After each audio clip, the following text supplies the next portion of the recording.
શું કે ભાઈબંધ તો અમારા હંગાથ આવી છે આ બીજા એક ઘટના અહીં આપણા વિવાહ એટલે અમે 2 જણા હેડ્યા 4 ઉપાડવા કારણ કે મમ્મીએ કીધું હતું કે 10 વાગે આવી જજે ખેતરમાં હાજર થઈ જાય 4 ઉપાડવા તો અમે હેડ્યા બાકી 10 વાગે આવતી તો આપણે ઘણી વાર ચોપડી પકડી અને આખો થોડી તાજી કરી અને કસરત કરી વખત પણ આંખો ખુલતી નથી કારણ કે જો આપણે પકડીએ એટલે પલપલાને થોડી ઊંઘ તો આવવાની જ છે એ બાકી જોઈ લો કપા હવે થોડા રહ્યા છે બીજું તો આપણે સ્નેપચેટમાં બનાવવા કારણ કે આપણા ફોનનું રિઝલ્ટ થોડું વધારે સારું છે એટલે કંપનીના કેમેરામાં તો બનાવે એવું કોઈ રાખ્યું નહીં એટલે સ્નેપચેટમાં બનાવીએ છીએ બાકી જોઈ લો આ રસ્તો અને આ રસ્તો અહીંથી જાય છે માઉન્ટ અને અહીંથી નીકળવાની છે બુલેટ ટ્રેન પણ 2 વારમાં કાલે પથરા જ નંખાણા જોઈ લો પથરા એટલે આગળ હવે 2 વારમાં પથરા મતલબ પાટા નંખાતા તો લાગી જાય 20-25 વાર એ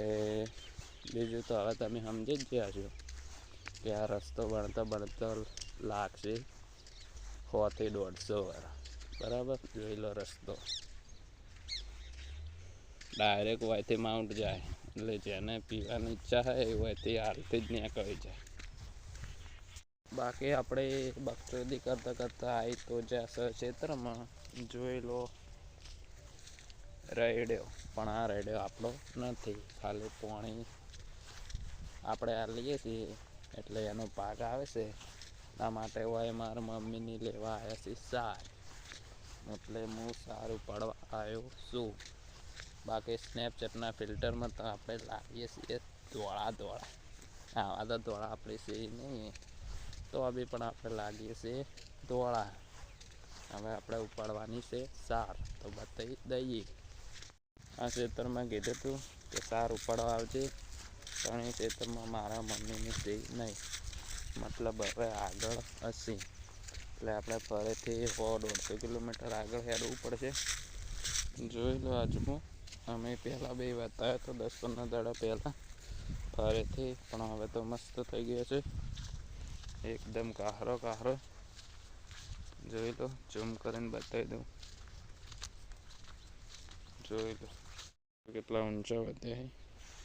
બાકી મને તો એવું હતું કે હું જ ઊંચો છું પણ મારા કરતાં એ રેડા ઊંચા જોઈ લો આડવા તો આવી જ જાય ચા સુરતને જોઈ લો વ્યૂ બાકી પૈસા લે તો આવજો આનામાં કેવું લાગે મસ્ત લીલું હોય આપણે વાટે સાર ફાઇનલી મળી ગયા પેલા વાટે સારે તાર પહેલાં કીધું હતું કે પહેલાં હશે હવે આપણે ઉપાડીને જાઉં સાર જોઈ લો સારું તો આપણે હવે હોય વિડીયો પૂરો કરીએ છીએ બાકી જય માતાજી.